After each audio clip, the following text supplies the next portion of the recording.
Предупреждение.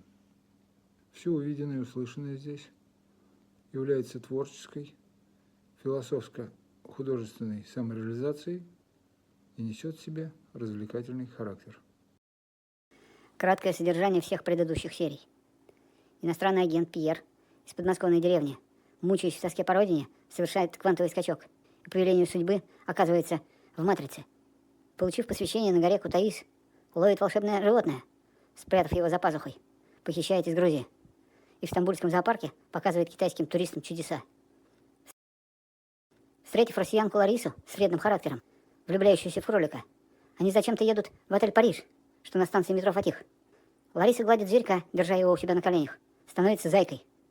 В номер врывается жених Ларисы, Мирет, со своим другом Махмудом, проследив за ней. Дело чуть было не заканчивается трагедией, но кролик начинает петь песню «Дурум Лейла», и все благополучно разрешается. Пьер отвергает качачку Ларису, заметив у нее изъян, правое ухо которой больше на 3 мм левого, чем обретает прощение Миреда, но получает скрытую ненависть Ларисы. Ее вредность берет верх, и она без любви, назло ему, выходит замуж за Махмуда, друга Миреда, и поступает служить прапорщиком, раздобыть оружие, хочет застрелить Петю из пистолета. Мирет каждый день слушает песню Лейла, плачет во сне и, уснув за столом, начинает охотиться на Махмуда, не подозревая, что опасность грозит уже ему самому, так как в международном аэропорту сошел с самолета одноклассник Ларисы, вредитель Алешенька, от которого друзья узнали, что ее настоящее имя не Лариса, а Аленушка, и что он знает ее еще с детского садика, где они занимались вредительством, и их дразнили Сугамака и Газа. Кыштымский Алешенька, находясь дома на грани нервного срыва, взяв 2 литра настойки на козьих бруниках, преодолел депрессию, дал себе слово больше не пить, взял кредит в Челябинском банке, чтобы взять билет в Турцию, дал слово больше не брать кредит, дал обет отыскать Ларису, чтобы взять ее в жены. Получив производственную травму, заразившийся липолифобией Петя посылает их в задницу, напевая песню «Дурум Лейла» «Омасанда, Калими Кусанда». Возвращается в Можайск, на свою явочную квартиру, ожидать новое откровение свыше и знаков из «Матрицы». Что произойдет с нераздельной любовью Миреда и о вредительстве Алешеньки, вы узнаете в других видео на нашем канале. Песню «Дурум Лейла» в исполнении разных исполнителей, а также в исполнении девушки с птицей, ссылка находится в описании.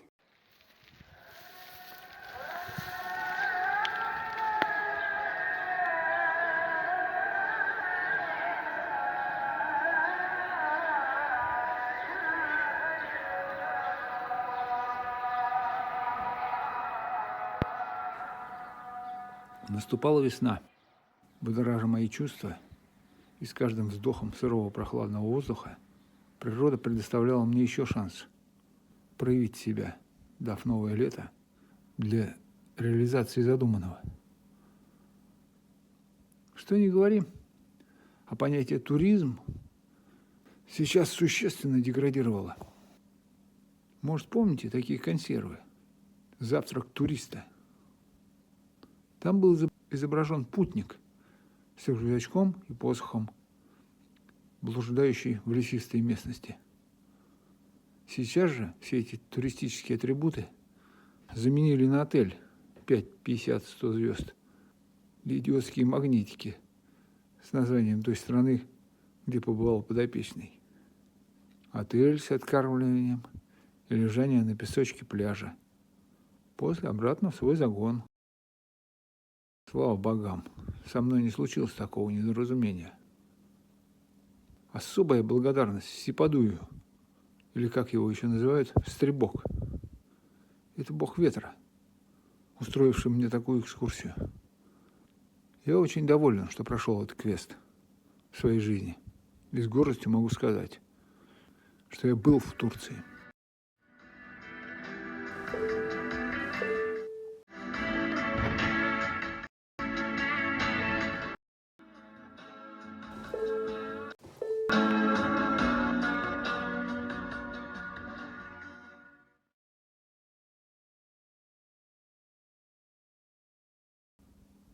Туркмены – это вообще тема отдельного большого разговора. Я не могу сейчас ее компактно развернуть здесь. Это, безусловно, лучшие представители своего народа, составляющие целый культурный слой в Турции.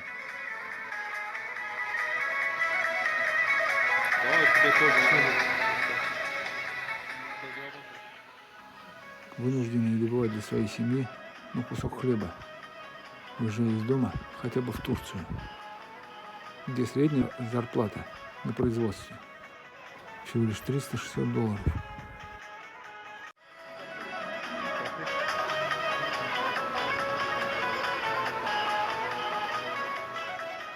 Специалист, мастер своего дела, и то получает 500-700.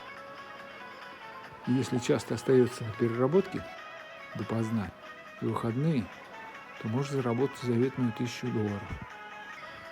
И оставив себе какие-то копейки, 30 или 50 баксов, все отправляет домой.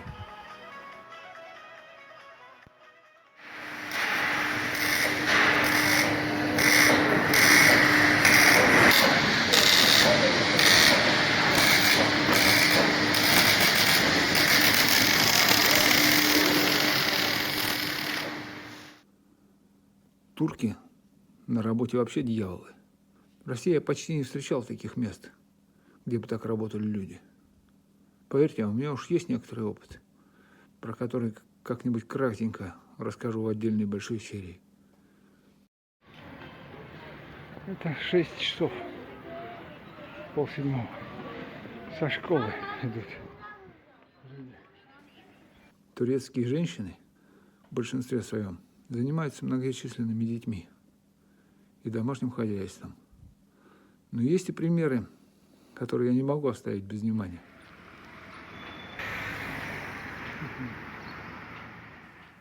Почти каждое утро, ожидая свой транспорт, я стал замечать некую женщину возрастом около 50 или даже старше, на трехколесном мопеде, который проезжал мимо со стороны Чекмекира, ехала куда-то за Султан-Бейли, потому как мы обгоняли ее, проехав Чифлик. А в дождь, замотавшись в целлофан, она также проезжала мимо. Это восхитительное зрелище и по-своему трогательно красиво из-за силы духа этих гузелей. Луна скрылась за облаками. Вот котик куда-то бежит. Ага, подрать дерево. Котофей. Утро доброе. Гунайдын.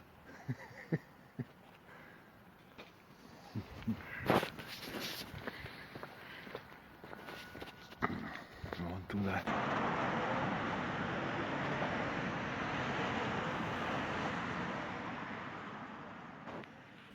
Иногда наблюдал, как утром на перекрестке собирается стайка девушек. Видимо, туркменки или узбечки. После подъезжает пикапчик или микроавтобус, и они быстро запрыгивают в багажник, прижимаясь одна к другой, и, набившись, полностью захлопываются в этой коробочке. Едут шить, сортировать, перебирать или упаковывать. Но, скорее всего, это какие-то вредные производства. Потому как я минимум 2 раза слышал упоминания о женщинах, которые приезжали туда работать, но после заболели и, вернувшись домой, сменили мирность, покинув этот мир.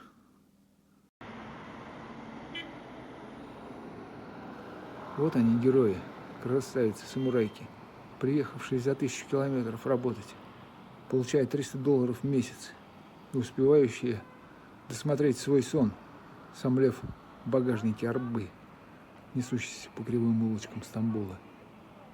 Я все это видел и стал намного богаче в моральном плане, как если бы прочитал еще сразу 5 интересных и увлекательных книг. Можно сказать, что до этого я прожил жизнь в неверном понимании всего остального окружающего мира. Здесь, при встрече с людьми, любой разговор невербально начинается с вопроса «Кто ты есть?». Всем совершенно наплевать на то, какой ты. Зеленый, лохматый, пучеглазый, черно-белый или кривоногий. Любого встречают уважительно, как человека, и ценят за его качество. Покажи себя и вливайся, где можешь быть полезным.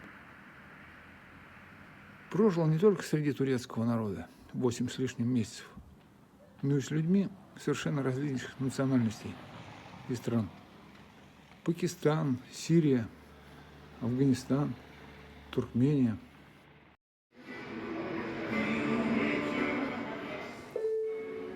Работал с ними плечом к плечу на разных производствах с утра до вечера, а зачастую и на Мессае до поздней ночи. Не слышал ни единого плохого слова в свой адрес, хотя и был единственным русским. Не чувствовал себя белой вороной с людьми. А статус кочека еще более роднил меня с этим трудовым братством.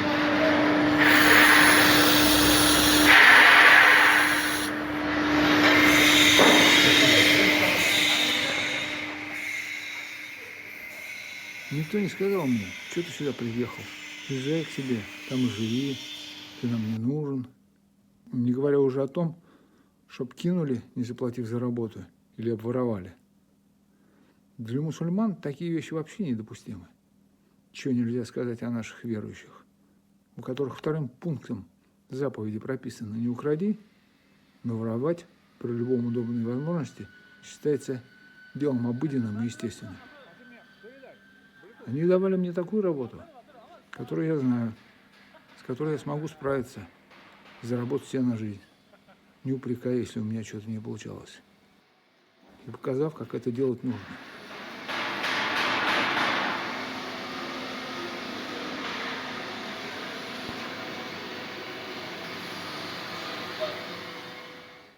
На улицах полно мелкой детворы, и не встретишь лоботрясов в 13-17 лет. Отцы приучают своих сыновей к ремеслу, которым обладают сами, начиная с подросткового возраста, забирая с собой на работу или где-то приучают к труду. Во время моей юности у нас такого не было.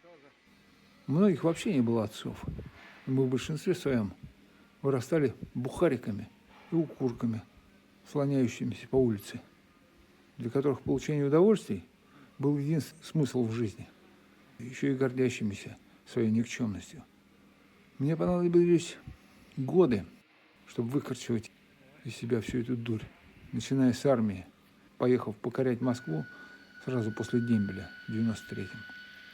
Повстречав там ярких, неординарных личностей, задумался и стал читать, ища ответы на многие свои вопросы в жизни. Нам ведь с детства и со школьной скамьи рассказывали, что мы самые лучшие в мире, самые умные, дураки, ездящие на печи, самые сильные, что наши ядреные ракеты всех буржуев в пыль сотрут, если станут рыпаться на нас снова. Да и раньше всегда побеждали всех плохих. И что все делается у нас по щучьему велению. И это самое-самое лучшее. И живем, конечно же, мы правильнее всех остальных. А в реальности все оказалось далеко не так.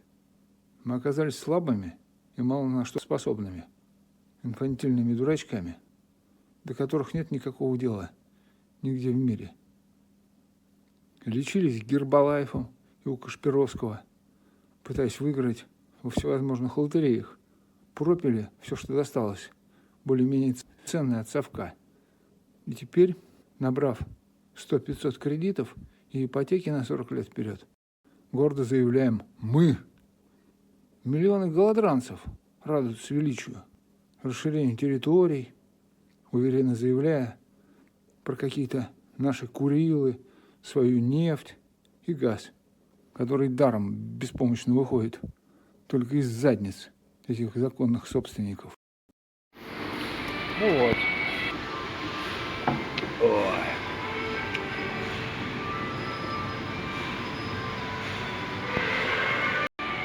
Вот эти аппараты тоже интересные. Варят все хорошо. Работают мягенько, безотказно.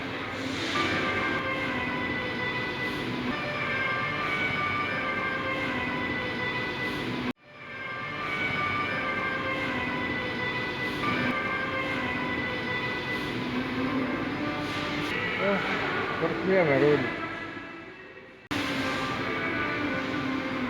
Я здесь аскер, солдат, то есть Меня зовут Солдат.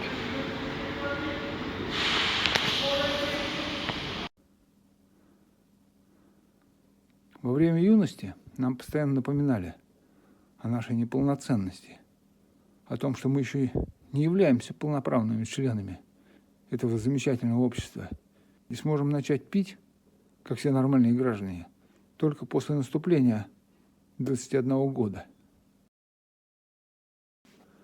Как бывший алкоголик-кришнаит, а теперь уже и почти и вайшнавит, могу со всей уверенностью сказать, что пьяные люди – это огромная беда для любого общества. Пьяные могут только сломать или произвести брак, что гораздо хуже, чем ничего не сделанное. Это испорченный материал, затраченная энергия, средства, время, еще оплачена работа, которую кто-то трезвый должен после разобрать и переделать.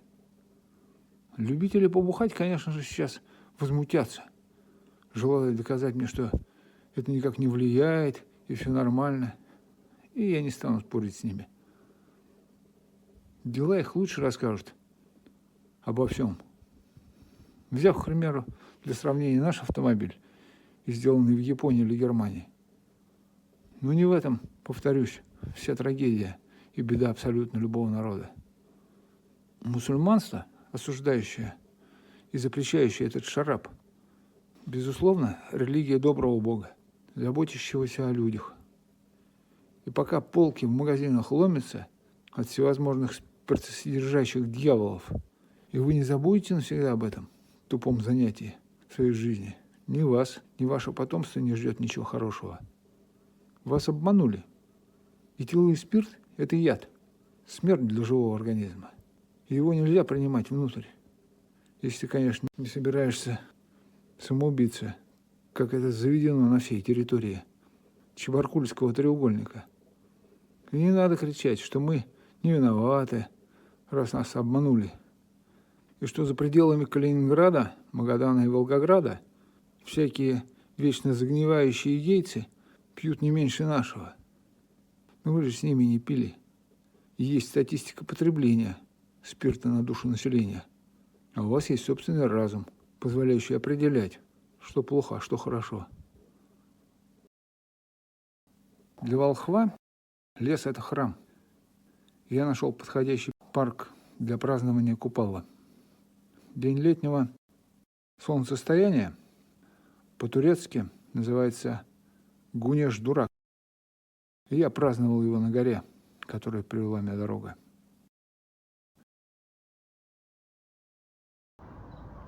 Вот сегодня 21 июня, день летнего солнцестояния. Выбрались мы с Черепахиным на природу.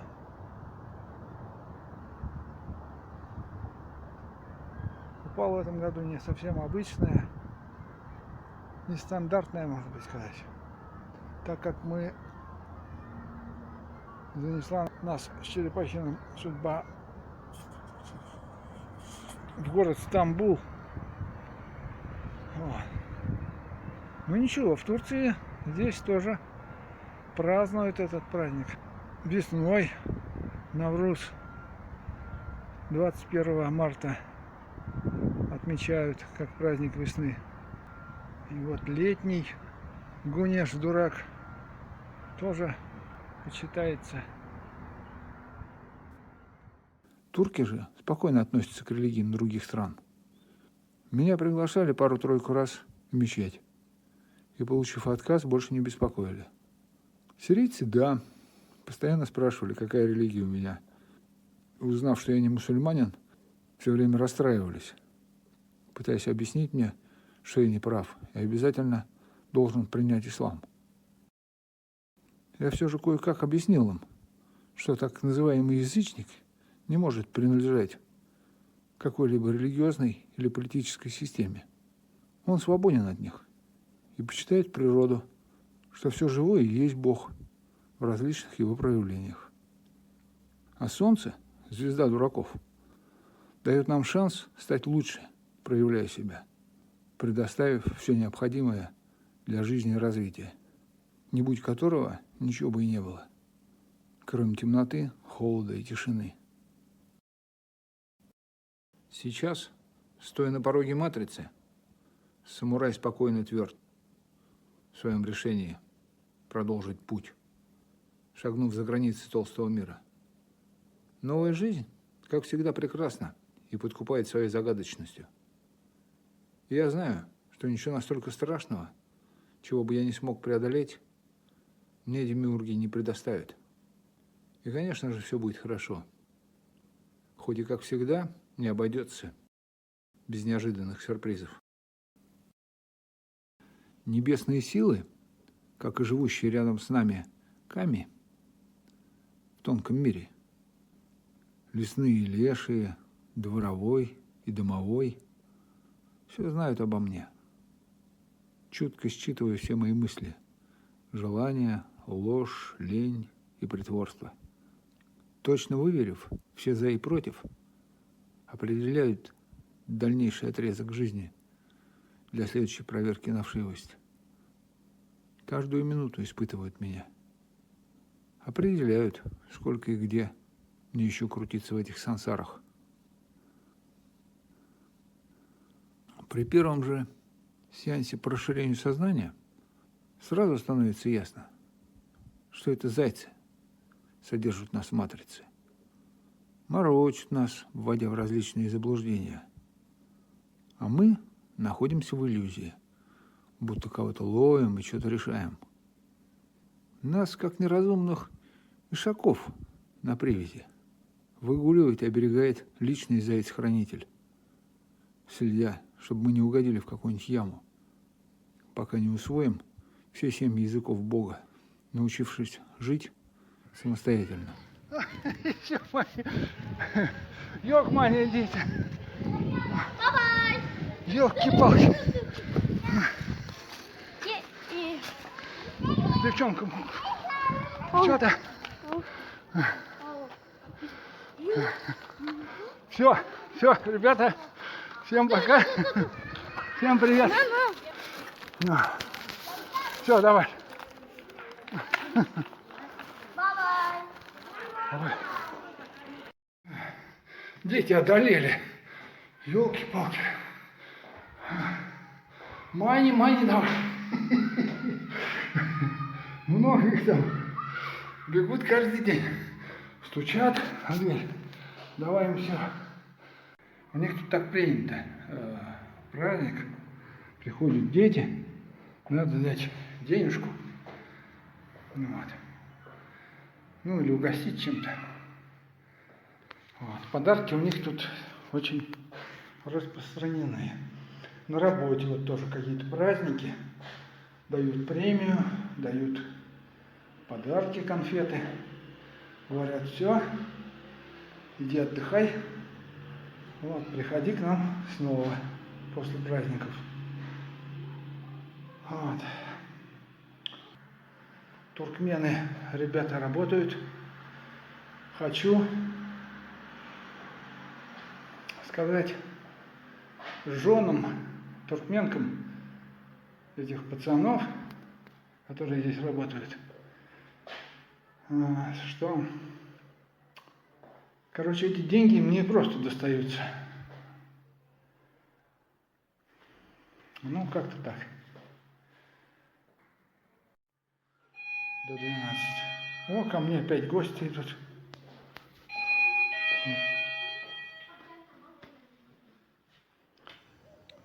Ну вот, Черепахин, кончилось наше путешествие по Стамбулу, по Турции. Юля и Сулейман. Вам огромное спасибо, что вы мне помогли. У меня к вам никаких претензий нет. Все было классно. Всего вам хорошего. Мой путь в Париж снова отдалялся, чему я еще больше обрадовался. Нужно сделать его как можно более качественно, для чего придется объехать, может быть, даже не один десяток стран, прежде чем по-настоящему попасть во Францию. Пардони-муа, уж французы. Подождите еще немного, доберусь я и до вас.